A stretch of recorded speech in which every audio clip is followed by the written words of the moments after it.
Hello, I'm Cynthia Ng. You're tuning in to AWANI Review.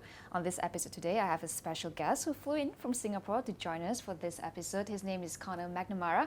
He is the Managing Director for Southeast Asia at Amazon Web Services. Thank you so much, Connor, for making Thanks, time. Cynthia. Thanks for having me. I know you have a busy schedule, so I really appreciate you taking some No time problem. to Great talk to to be me about AWS's business, especially in Malaysia. If I can start with that, can you explain to us a bit more about what AWS is doing in this country? So first of all, a bit of background, I guess, on what is cloud, right? So I think, AWS has been around since 2006. We pioneered this concept of cloud computing. The analogy I would use is this idea of a light switch. Before cloud, if you wanted to experiment or build a new business or enter into a new line of business, you had to go and buy infrastructure. You'd have to go buy a server, build a data center, enter into a long-term co-location contract.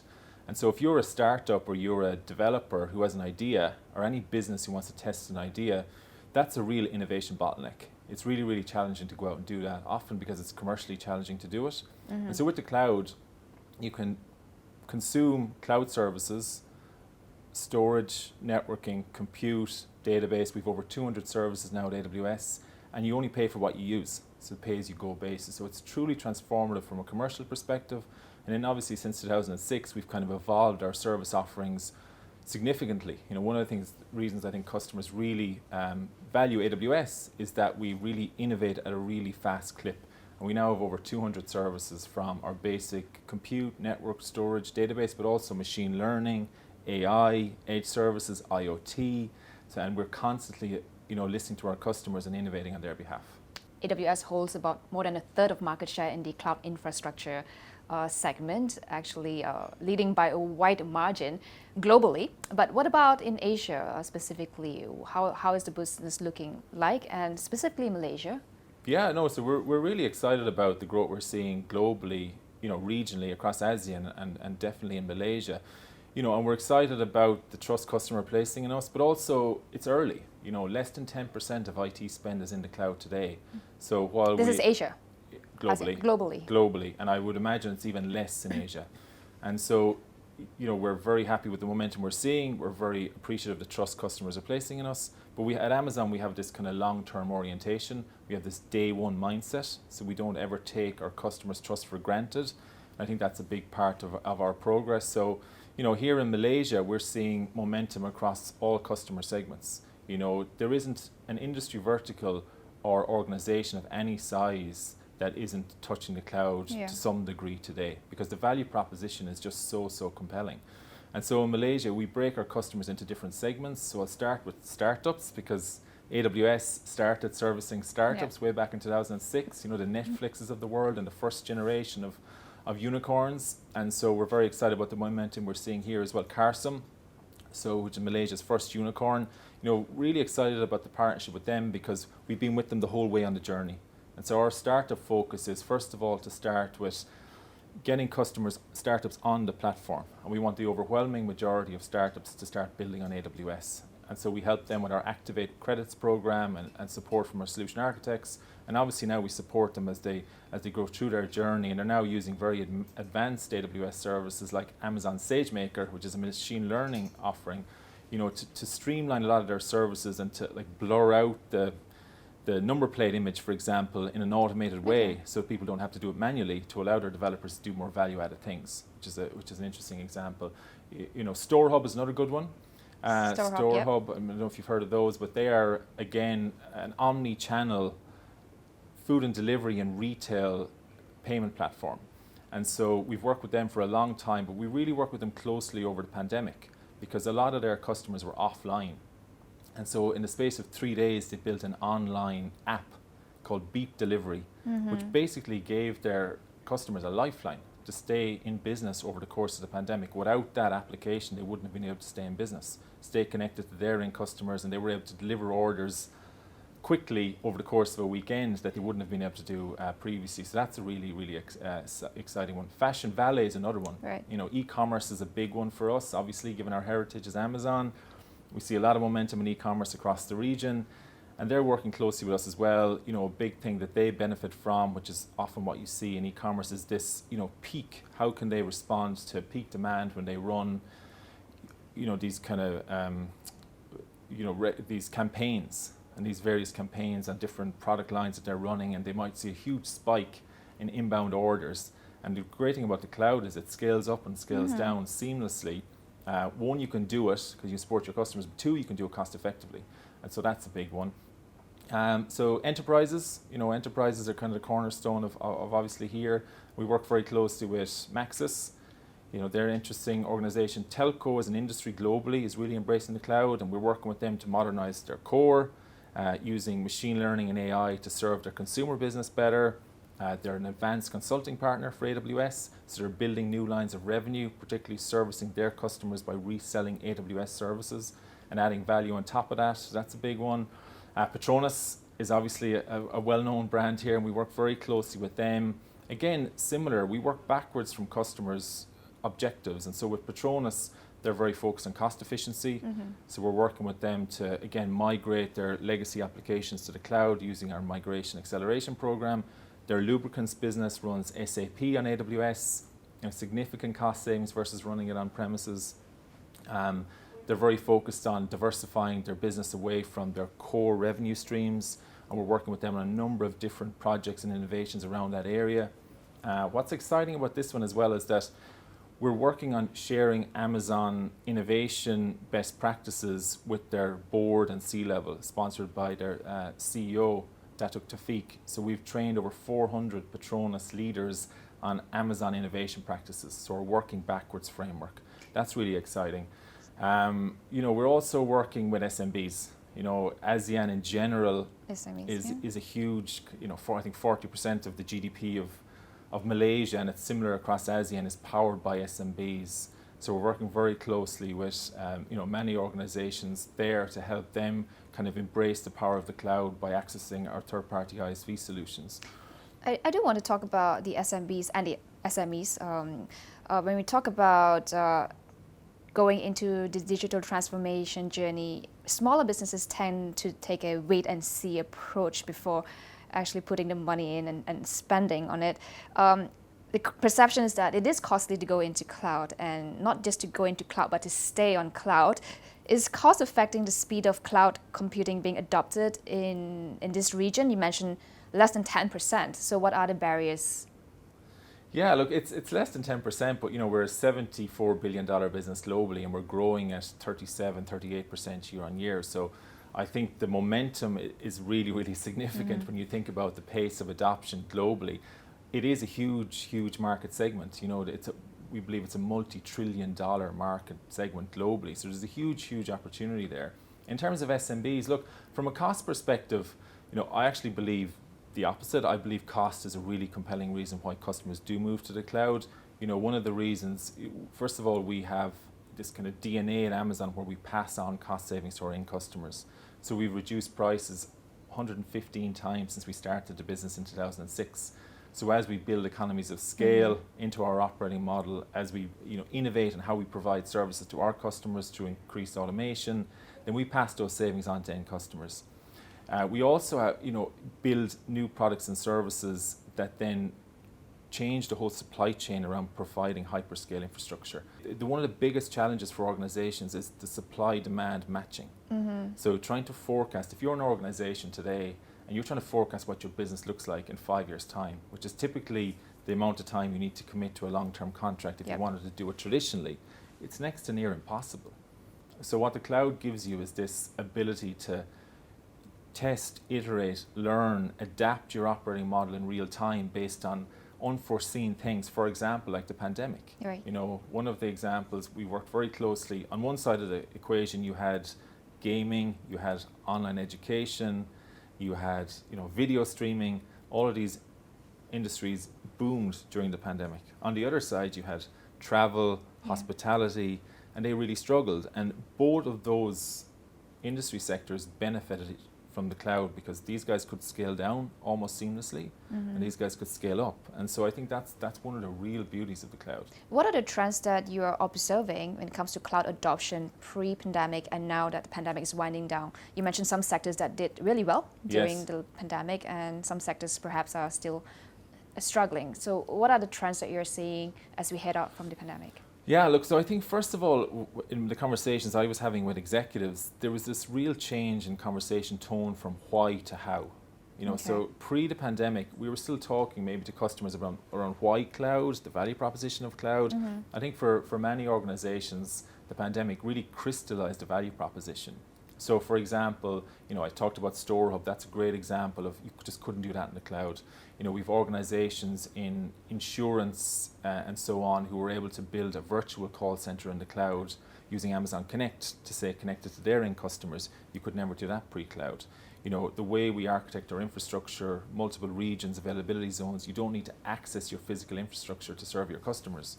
Again, the cloud allows you to do that. I talked about the ability to scale up and scale down. We also saw huge boons in telemedicine. Telemedicine was a huge area for us. Many organizations, Halodoc in Indonesia, Dr. Raksa, Dr. Anywhere, these organizations could not have grown at the rate they've grown, both in terms of scale, but also product innovations, really, really fast, quick product innovations in a way that, and now they're obviously adjusting their business model again. So there's lots of different patterns that we're seeing as organizations. And then as we come out of it, I think one other thing I would say about, we also saw many of us work from home during the pandemic. And so at AWS, we have a virtual desktop offering called Workspaces. We have an Amazon Chime offering, which is Zoom was a big customer at AWS, but we also have a native offering called Amazon Chime. We saw huge momentum in those type of services as organizations tried to, rebuild their workforce to work remotely. So that was a big area.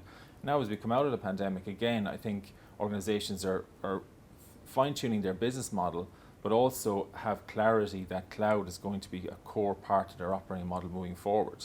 And so I think it's not a matter of them saying, oh, we don't need cloud anymore. It's like, well, how do we now use cloud to go after the next chapter of our business in the post-pandemic world?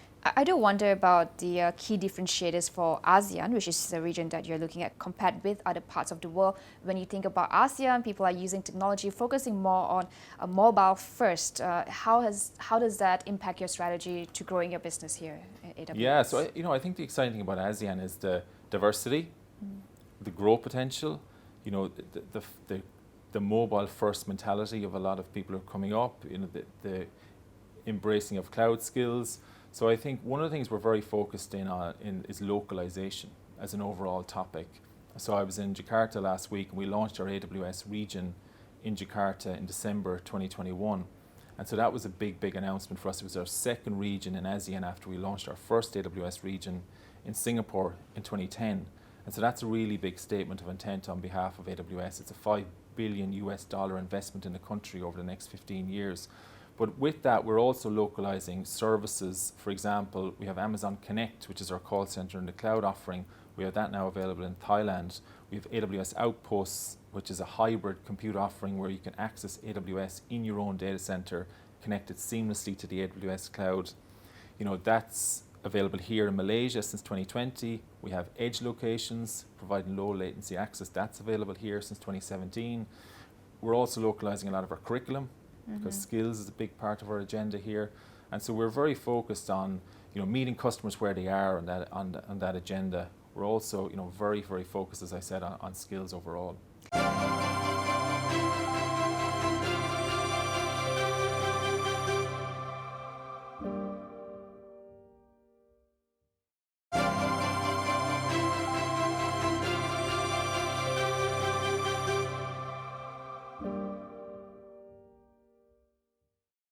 In May, there was an announcement by Malaysia's trade minister that AWS will be making a major investment in this country to develop data centers. Can you confirm or can you elaborate a bit more about this investment that the minister has spoken about? Yeah, look, first of all, I think if we take a step back, right, we were the first cloud provider to sign a cloud framework agreement with the government previously. And so I think that's a long-term commitment to investing in skills, education, digitization of the government sector overall, and I think that's very exciting. We were also given conditional approval by the government to build data centers in Malaysia previously. Now, we haven't made any public commitments as AWS on our plans to build data centers in Malaysia yet, but what I will say is that we're very excited about the momentum we're seeing in the country. just so much, growth ahead of us here. We're investing across many different dimensions. So when you invest in a country, it's not just about data centers, it's about our local team, our investment in partners, our investment in developers, our investment in startups. We think about it very holistically. And so, we have nothing further to say on the region investment at this stage, but what we can say is we're seeing a lot of momentum. The other thing I'd say is we have 26 AWS regions globally. In the fullness of time, we expect to have regions in every large country in the world. So it's a question of when, not if. Okay, well, that's encouraging to hear. You mentioned skills earlier, upskilling and all that. How should customers think about cloud skills and their talent pool when adopting AWS into their business? It's just such an exciting area for us, and something that I'm personally really passionate about. And we first of all, to break it down, we think about it through two lenses: the builders of today and the builders of tomorrow. So the builders of today, as you said, are those people who are currently operating in our customers. And we think a lot about how we can do organizational reskilling with our customers. And what's exciting about this is now it's very much a board level agenda item. Right. And at AWS, we think about it holistically from how we help our customers hire. We have things like Hack to Hire. We have an AWS Restart program I'll talk more about in a second. We help customers with employer branding, co-branding, things to attract talent. We actually have referral programs for people who apply to AWS and may be interested in also working in other industries. Then, of course, we do an assessment of the cloud skills in your organization. And we don't just look at your IT organization, we look at your organization holistically. We have what's called a learning needs analysis. And then we offer to customers like Petronas an AWS Skills Guild, which is a holistic program to build cloud fluency across your organization so that everyone is some way conversant on the topics of cloud and can talk credibly on it. So that when someone who's in the IT organization talks to someone in finance, talks to someone in a line of business, they can talk on the same level, and it's not, it's not completely different kind of vernaculars that they're speaking, and that's a big area for us. So that's all about the investing in our current customers, and beyond that, we're looking at the pathways coming into what's going to drive growth and the digital economy in Malaysia for years and decades to come, and how can we actively participate in driving that growth. And so we've got a few exciting programs that we're doing there. One is AWS Restart. So we look at unemployed and underemployed individuals. Okay. So people have no prior cloud skills, because we know that the talent pools they're not deep enough. Yep. We need to get more people working in this industry. And so we take people who have an interest in cloud, numeracy and literacy skills, but no requirement to have pre-existing IT skills of any kind. They do a 12-week full-time course. It's a combination of instructor-led, labs, remote learning. So anyone can join this? Anyone can join. If you want to work for 12, if you can give us 12 weeks of your time and you're willing to work in the IT industry afterwards, anyone can join. And so after that, we also train you on basic IT fundamentals. We give you collaboration skills. We help you build resumes. We give you interview coaching skills. And then also as part of the program, we sign up employers. So we sign up people who are interested in hiring these people. And over 90% of the people who come through this program get an interview. And we've rolled this out in Malaysia. We've rolled it out in over 47 countries globally in over 100 cities. And that's for me super exciting. And we talk a lot about cloud being democratizing force and democratizing IT. And that was really one of the core premises of setting up AWS in 2006. And a big part of, I think, bringing that to life is democratizing access to skills. And so I think that's why Restart is so exciting. We're also looking at curriculum in second and third level education institutions. So we're working very closely with universities across Malaysia in terms of embedding cloud curriculum through the AWS Academy program. We have a program called AWS Educate, which gives third level institutions. It's very exciting to see that AWS is looking at the entire ecosystem of migration to cloud. I do want to talk a bit about leadership, because I think one of the key challenges that business leaders believe is that a successful migration, cloud migration, depends solely on technology, but that is not really the truth, because when in reality is that the transition or the digital transformation depends very much on the leader and the mindset that they have. So based on your conversation with leaders, business leaders, what are some of their biggest, would you say, like barriers when it comes to successfully implementing a digital transformation? Yeah, look, great question. And the CEO of Amazon and the founder of AWS, Andy Jassy, has talked about this multiple times, and he's come up with these keys to reinvention. So I'll talk about it, maybe a couple of those. So the first one is, as you said, right, it's not a technology. For cloud to be a truly transformative force for your organization and to give you a competitive advantage and to serve your customers and your customers better, it must be a whole of organization transformation. And that starts with aggressive top-down goals. And so setting goals that are anchored in business outcomes as opposed to technical outcomes, that's really important. We're working with Techcombank, a large bank in Vietnam, and their mission is to change banking, change lives. And then they cascade that mission down to business outcome objectives, and they work that back to technical objectives. And that's a big area. The other one is, not surprising, train your builders. Invest in training, invest intentionally. I think, organizations sometimes have the idea that they can go and hire a whole new cloud team. Number one, the talent isn't there. Yeah. Number two, they will not have the context of your organization. So you need to combine the context of your organization with cloud skills. And the best way to do that is to train your own team. And thirdly is, the beauty of the cloud is that you don't need to have all the answers to get started. So we talk about don't complexify. Don't get stuck in analysis paralysis. I think if we look at this change in approach, at Amazon we say, be stubborn on the strategy, but be flexible on the tactics. And so you've got to get started, and you've got to start iterating and start learning as an organization on the best path forward. And again, as I said, with this kind of commercial paradigm shift where we're now in consumption economics, historically organizations would spend an awful lot of time on the procurement process, RFIs, RFPs, and really overinvest there, and then use that to manage a vendor for a long period of time. Like at AWS, we want to build a partnership. We're not focused on getting customers to sign long-term deals. We're focused on creating value for those customers, and so it's a very different approach to partnering and how we engage with those customers. Now, when we talk about cloud, beyond the obvious benefits, cost savings, and flexibility, I think innovation, which you briefly talked about, is a key piece here. Faster product development, hyper scalability are some of the examples that I can think of.